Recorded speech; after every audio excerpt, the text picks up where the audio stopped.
Ito naging pahayag no, ni Pangulong Bongbong Marcos. At sinabi niya na napag-usapan na kasi natin this past few days pa, no, yung itong flood control project nga tila nagiging fact-checker ang natural calamities kung doon ay nga bang may proyekto ang gobyerno. At kaugnay dyan, sabi ni Pangulong Bongbong Marcos, bukas siya sa naturang ideya na imbestigahan itong flood control projects ng gobyerno. Punto pa ng Pangulo na mayroong mga flood control. Yun nga lang, na-overwhelm lang daw ito dahil sa sobrang dami ng ulan. Hindi kaya kinaya ng project at nagdulot ng matinding pagbaha. Dagdag pa ni Pangulong Bongbong Marcos, epekto din ito ng climate change.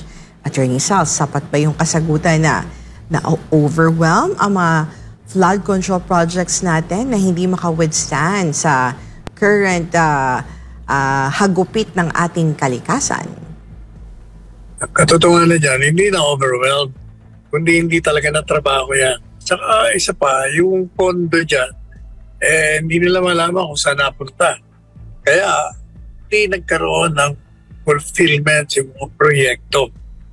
Kung matatandaan mo, doon sa Bicol, they were saying that yung dredging operations, for 15 years, hindi nila nagalaw kasi hininto yun. O doon lang, talagang magkakaroon ka ng problema sa baha. Kaya nagkaroon ng baha.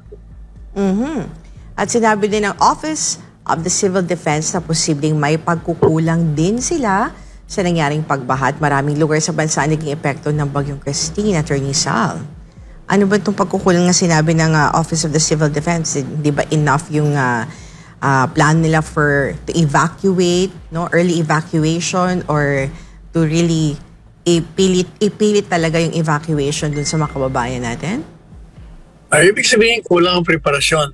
Di ba palagi na natin sinasabi? Every year, alam naman natin na yan ang problema ng bansa ito.